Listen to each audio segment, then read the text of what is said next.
Next up will be Pete Johnson. Pete Johnson is a Juno Award-winning bassist and composer. He was born in Windsor, Nova Scotia, and studied composition and bass at Dalhousie University in Halifax. Following a 2-year tour of North America with the Johnny Favorite Swing Orchestra, Pete moved to Toronto in 2001 to pursue graduate studies in composition and ethnomusicology at York University. After completing his doctoral studies in 2010, Pete resumed his post behind the bass, studying with renowned bassists Bar Phillips and Gary Peacock, and performing in numerous groups around Toronto, including Aurochs, Gary Peacock, and performing in numerous including Aurochs, C through Trio, C through 5, C through 4, and Stranger Still. Pete currently teaches music at Ryerson University and Humber College, and he will be presenting a series of recordings from his group Stranger Still and discussing his experiences being in that band. We welcome Pete now. Check, check. Check. Hey, hey. Hey, Pete. Here I am. Yeah. Hello, everyone. My name is Pete Johnston, and I'm very pleased to have been invited here by the Layton Chair to talk with you all about how COVID-19 has affected the music community here in Toronto. I've been teaching the music program at Ryerson since 2014. I'm a musician. I play the bass over there, a little bit of guitar, but I primarily identify as a composer. I grew up in a very musical household in Windsor, Nova Scotia. My dad was a high school band teacher, and I studied composition at Dalhousie and moved to Toronto in 2001 to make my fortune as a musician. Clearly, that hasn't worked out so well, but I'm very happy to be teaching here at Ryerson. So, the project that I have that has been most affected by the pandemic is my group called Stranger Still. So I'll be spending my time here today talking about that group and playing some of our music. Bit of background on Stranger Still. I put this project together to perform songs that I wrote based on the poetry of Nova Scotia-born poet Alden Nolan, who was born in 1933 and died in 1983. Nolan was born in my hometown of Windsor, Nova Scotia, but I didn't learn about him until I took a second-year Canadian literature course at Dalhousie. His words really struck me immediately, and when I learned that we shared a birthplace, I wanted to dig deeper into his work, and I began incorporating it into my work as a composer. So I formed Stranger Still, as I said, to perform these musical settings of Nolan's poetry. The group features two vocalists, Randi Helmers, who you're going to meet later, and Mim Adams, and on bass is Rob Clutton, and I play guitar. So Stranger Still recorded our first album of 11 Nolan songs in 2018 with the support of the Canada Council for the Arts. Thank you. And the album is called Songs of Bread, Wine, and Salt, and we released it in April 2019. So here's a song from that album called The Word. And the voice you will hear first here is Randi Helmers, who is going to be joining me for the second part of this presentation. So here's The Word.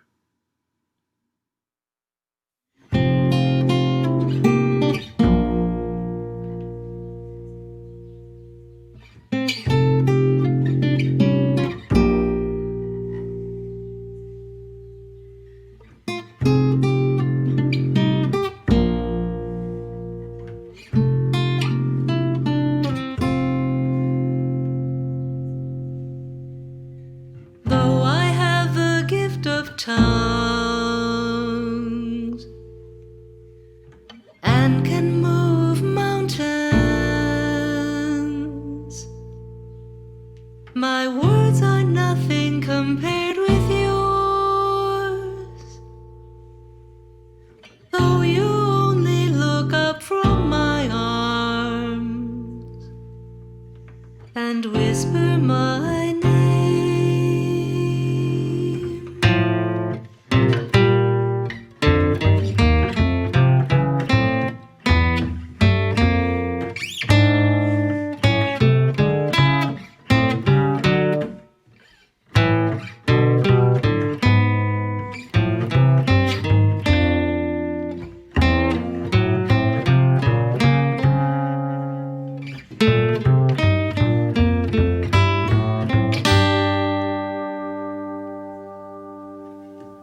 Only when the world ends.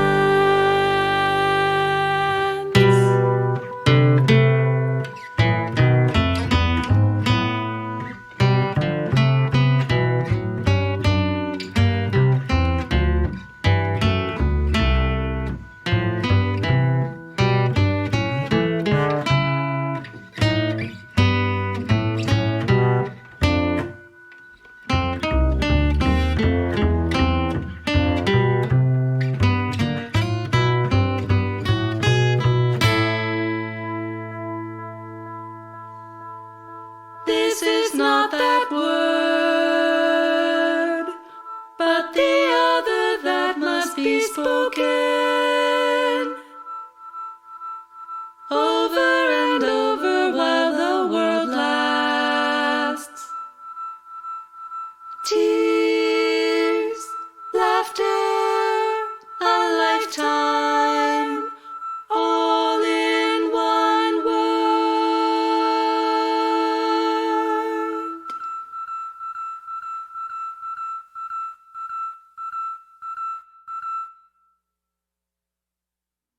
So Stranger Still had a 10-concert tour booked of Nova Scotia, New Brunswick, and PEI for the last week of June in 2021, which was a ton of work to put together.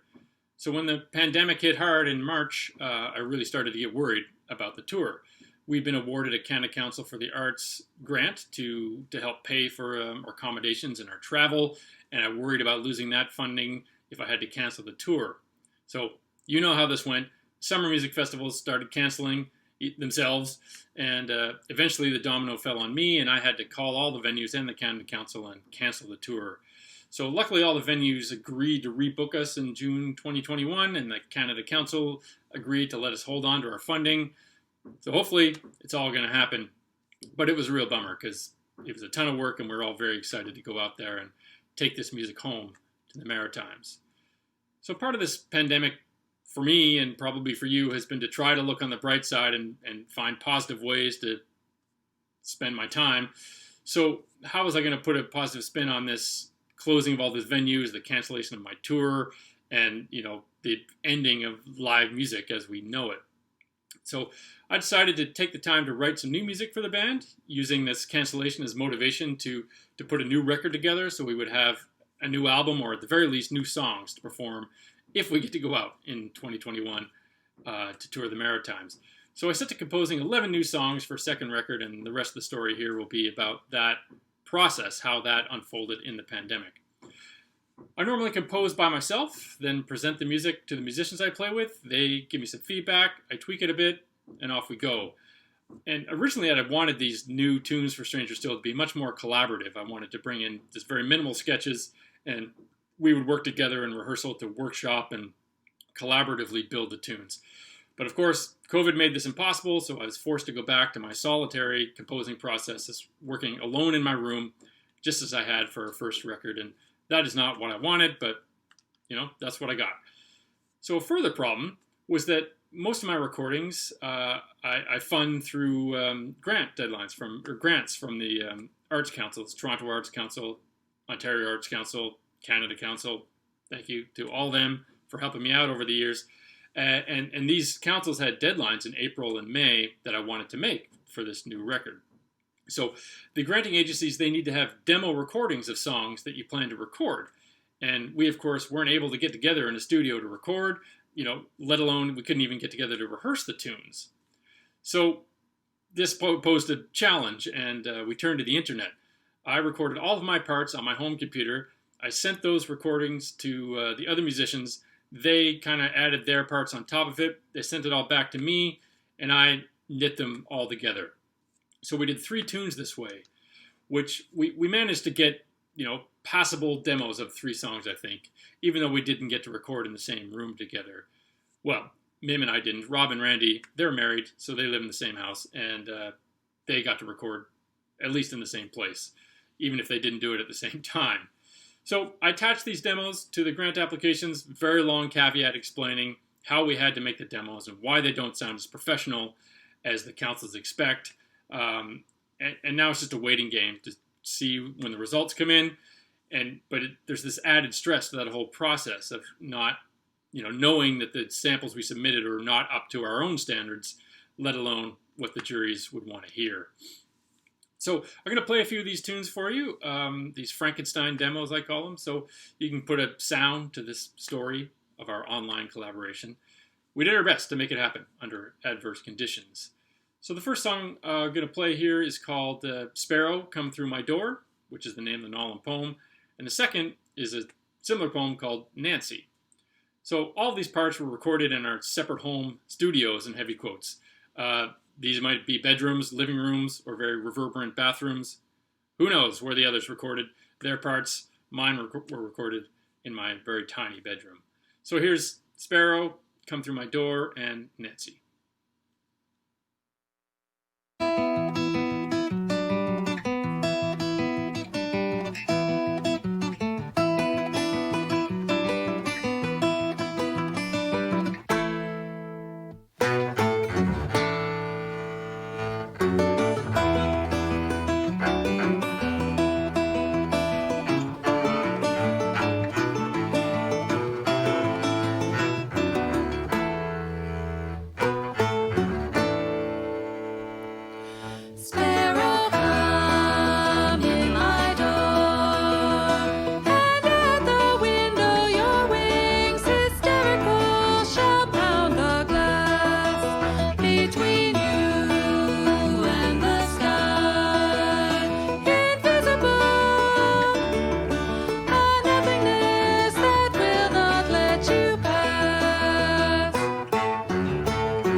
Nancy was the smoking times, the distant straw stacks blaze at night. When from my window all the dark glows darker on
Nancy naked was Nancy clothed in denser mystery. And Nancy naked was Nancy clothed in denser mystery. And Nancy naked was Nancy clothed in denser mystery.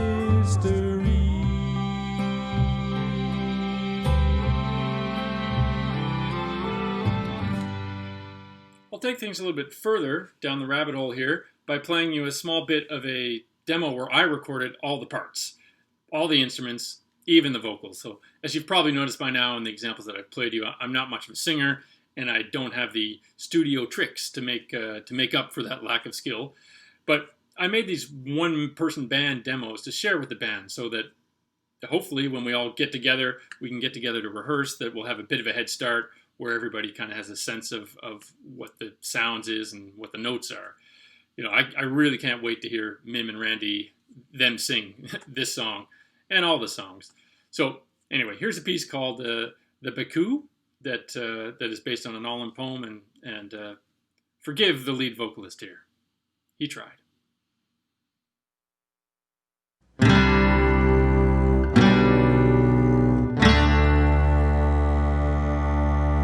I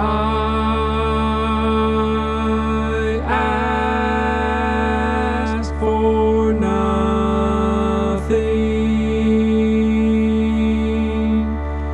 He tells me except to be freed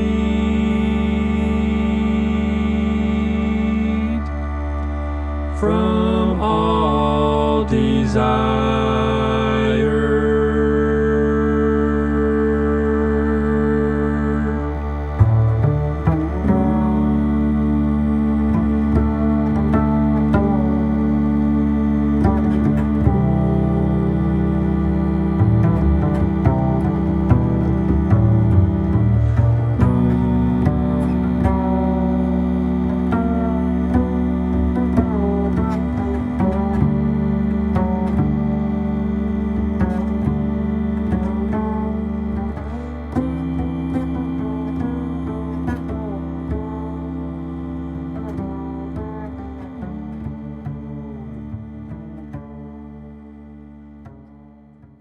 So that's it for this portion of the show. Thanks for watching. I hope you enjoyed the music, and really looking forward here to a chat with my bandmate, Randi Helmers, as we go a little deeper into how the pandemic has affected our art practices in general and this project in particular. But I'll play things out with another demo that we recorded, distance recording, socially distanced recording. This is a duo for it's just Mim and I here, and this one is called I, Icarus. Thanks so much, and I'll see you on the other side.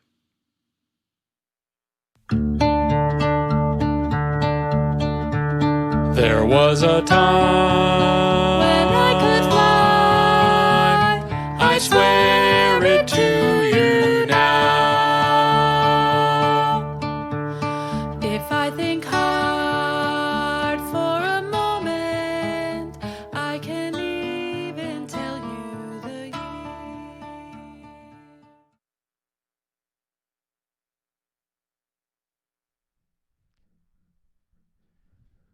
Pete will now be joined in conversation with one of his bandmates, Randi Helmers, and this conversation will be facilitated by Ken Moffatt. But first, a brief introduction to Randi. Randi Helmers has been performing as a professional actor and singer across Canada and Europe for the past 35 years. Selected theatre credits include the National Arts Centre of Canada, Caravan Farm Theatre, Canadian Stage, the Stratford Festival of Canada, and Nightwood Theatre / Evanity Copenhagen. As a singer, Randi has recorded 2 albums and toured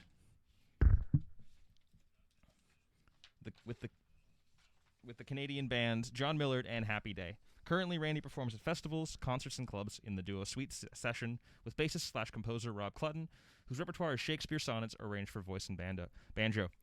Please welcome Randi and Pete, who will continue discussing the ideas that Pete has presented in a live conversation facilitated by Ken Moffatt. I think that's the right word. I've not done any video chatting with my parents, so they're gonna. Okay, You're gonna be very scared. we're live, I think.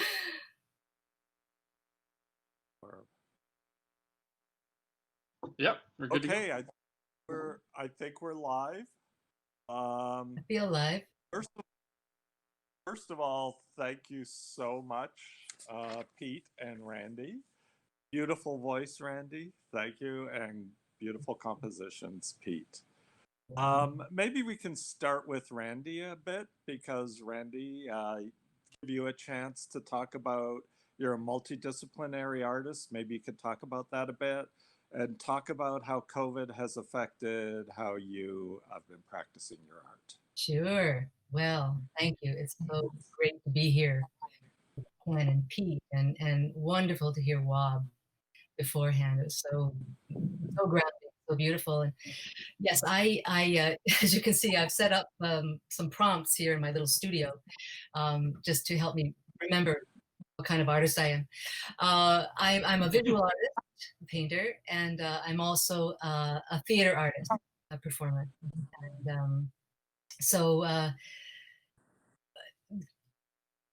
the effects of the pandemic on my art making have been, well, first I'll say one really positive effect is that my husband Rob and I, who live together in this apartment in North York, have spent some really wonderful time together walking in nature. Like there's this great park, Earl Vales Park, and the Burnett Woods, and nature has been our lifeline. I saw an article recently called that was talking about forest bathing. I'd never heard of that before, but it's like a new kind of therapeutic, beneficial thing to do, and that's what we've been doing, going out for long walks in nature, and it's so grounding. It helps me keep perspective, calm my nerves, and it also is a source of inspiration for my art. We've also been reading a lot together from great books about Thelonious Monk, and a poetry book by Anne Carson. You know, we like to read to each other, so, and meditate and play music. So that's been a really, really positive thing for us, that we've had to be together like that in a, you know, but it's not really that much different, because we are both self-employed freelance artists. Rob's a musician, he's playing the bass, Pete's recording. So in that way, it's not too different, but we've had to just stay very close and focused. In my art practice, well, I've spent a long time talking to friends, as we all need to do, on FaceTime or just on the old-fashioned telephone.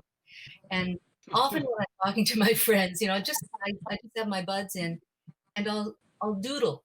I like to doodle while I'm talking, and they know I'm doing that. And sometimes I'll send them a picture of what I doodled as we've talked and covered many subjects. So I discovered once, early on in the pandemic, that while I was talking to a friend, I was kind of doodling around with little bits of art bits, you know, from old paintings and torn things that I've kept in my studio. They've been floating around, and I love them. I'm not going to get rid of them. They're just kind of deposits of little pretty things all around. So I was moving those around on a flat surface, and at the end of the conversation, I realized I'd come up with this a composition that I really liked, and I was drawn to glue down my little bits of paper and make a collage. And then I just kept doing that.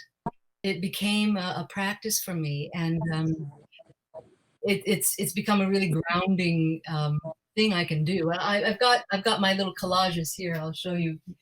You know, just I take little bits and kind of move them around until I've found a composition that I like, and you know, so it's an artistic practice in keeping my compositional insights, and so I call it collagiality, and I noticed when I did that first one that none of the pieces touched. So I thought, oh, I'm kind of channeling this physical distance aspect of, you know, they might be 2 millimeters apart, but they are not touching. So there's a kind of a physical distancing within the picture. So that's something that has come up through this pandemic time. I'm also a theater artist, and just before the pandemic was, became a thing, in February, my dear friend Jimmy Tate, who's a wonderful performer as well as a playwright and a director and a dramaturge, he also went to Ryerson in the theater school in the early 80s. We've been friends for 30 years. And he asked me if I wanted to write something with him. And I was thrilled. But then when the lockdown started, we really got into it in earnest. Now he lives in Vancouver, and he's not online, he doesn't do email, doesn't do anything on internet. So every Friday we met for 3 hours on the phone. And we would just gab about all the things we're reading that are inspiring us, and we would also write things in the meantime and read them to each other. So that started 8 months ago, and now it's harvest time. So just this Friday, we're going to be reading this one piece that we've been working on. We're going to read the whole thing. We've organized it all. They're about over 100 pages, and we're going to read it to each other and see what we've got. We don't know what it is. We have no idea, and we don't care because we've had a great time. We've laughed our heads off. We've cried, and we've shared, everything we're going through during this pandemic. So that's been a great benefit, and something I probably wouldn't have done otherwise because I'm too busy running around doing all sorts of things as a freelance artist. I have to do so many things. I've just had to stay put and do that. So it's been really great. And then, of course, music. Well, the pandemic started, the lockdown began the day after Stranger Still, Pete's wonderful band, arrived home from our tour to Windsor, to Windsor, Nova Scotia, and his hometown. So that was pretty amazing. We had this great concert, 2 wonderful concerts, and then we got home and bang, lockdown. So, but then Pete, bless your heart, you just got into writing a whole new set of songs, and we're determined to get some more material down. So in the spring, I was very focused on learning these parts. He provides all the the tools that we can use to learn the parts, the scores, the words, and the music -1. So that was a great focus for me too during these times. I probably said enough now. But that covers all the bases for me. That covers all the bases. And one of the things that I said earlier, this is my studio. It's in my apartment. I have another art studio next, in the room adjacent here. But this is where I worked on the music, and I did my recorded parts for Pete's demo. And of course, during the pandemic, we have a family living upstairs, and there are 4 teenagers who would be off to school or out, and their parents would be out working, but everybody's in. So we've had the constraints of trying to record with who knows what's going to happen. Like they're killer vacuum cleaners, they're very clean people.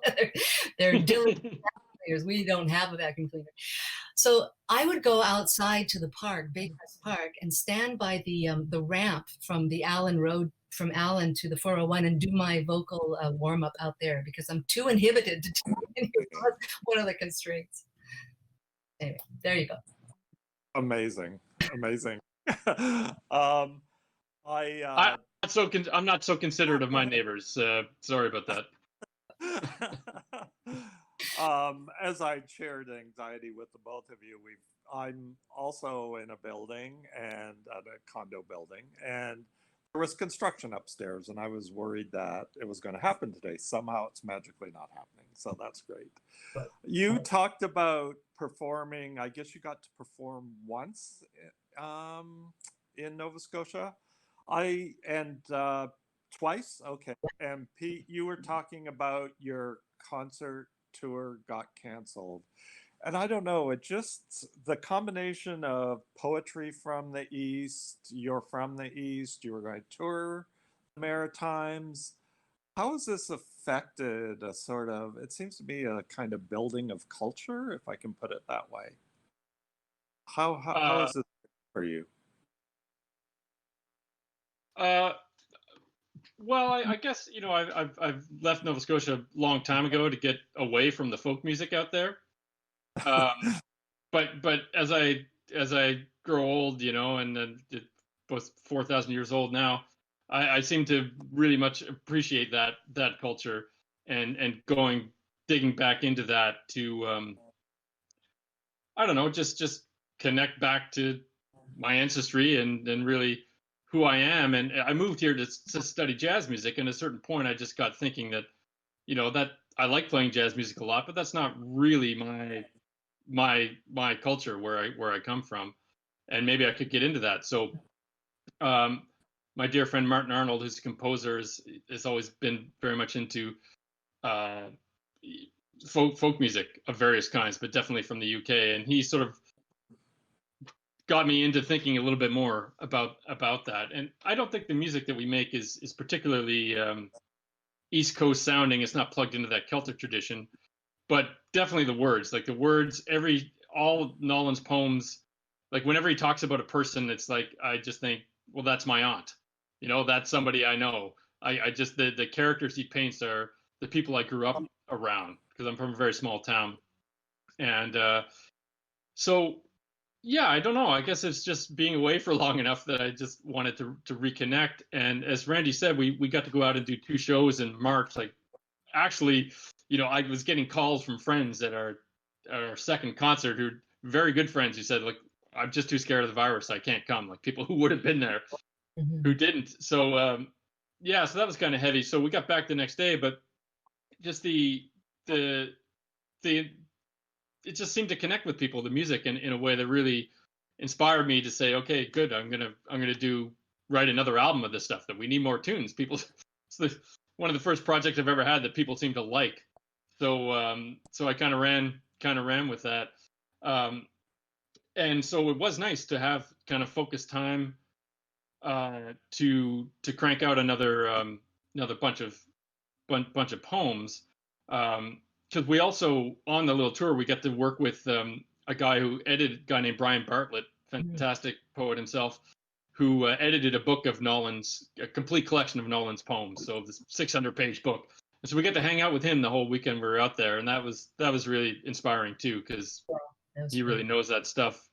And well, the other sort of, at the time, we were still thought we might be able to do the tour in June. But I was actually quite nervous about doing it because we only had 11 songs to play. But I'd booked this tour of all these concerts, but we only had 11 tunes. So Randy and Rob have a beautiful group that's a duo, the 2 of them. So hopefully people have gathered. Randy's husband, Rob, is the bass player in our band, Stranger Still. And so I was working with them to say, like, can you guys do some of your tunes? Because we don't have enough.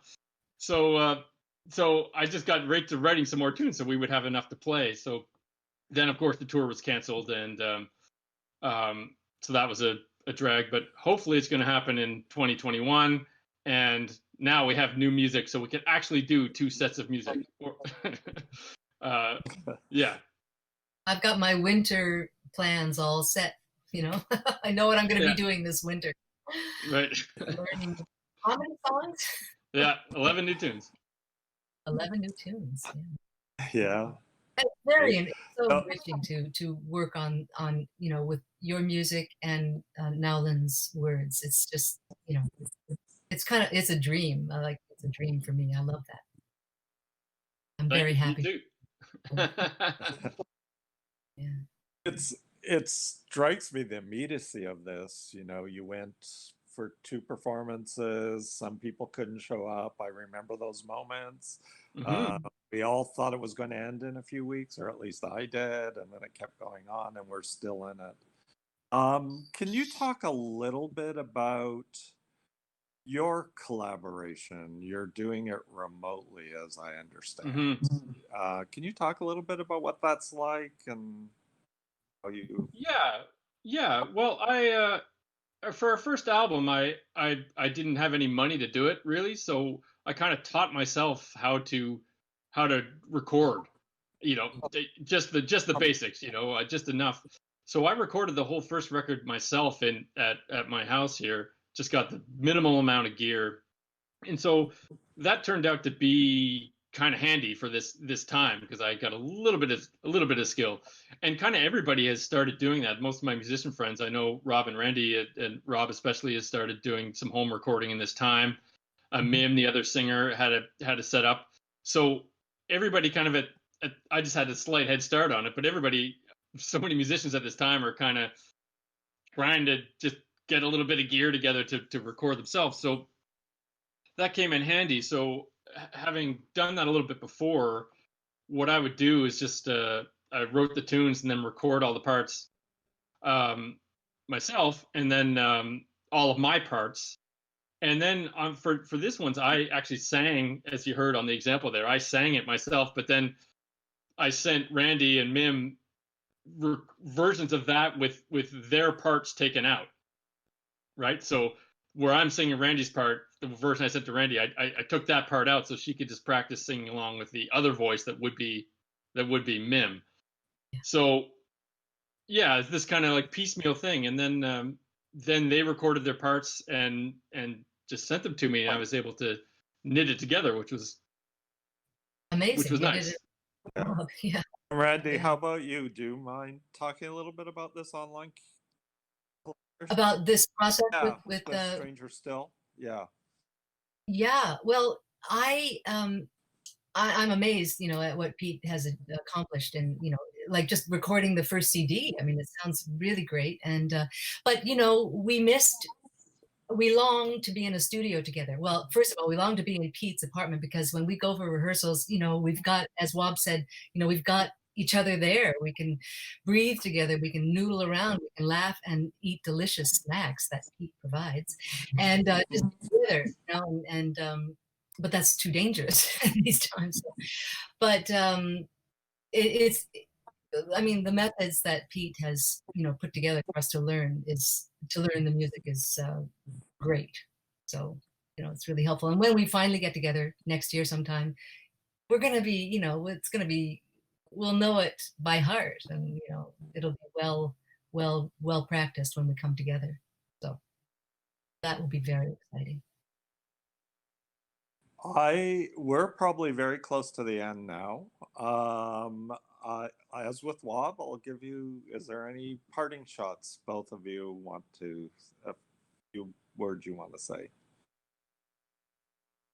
That it's been fun to learn how to do all this stuff, and to pardon me, but it really isn't a substitute. I'm really missing actually going out to hear live music. Like, I'm a musician and I love to play, but what I really love is go out and hear music and be with people and do that. So I'm glad we're coming up with all these kind of workarounds, but and that feels good. But I'll be very happy to be back sitting somewhere listening to some music with my friends.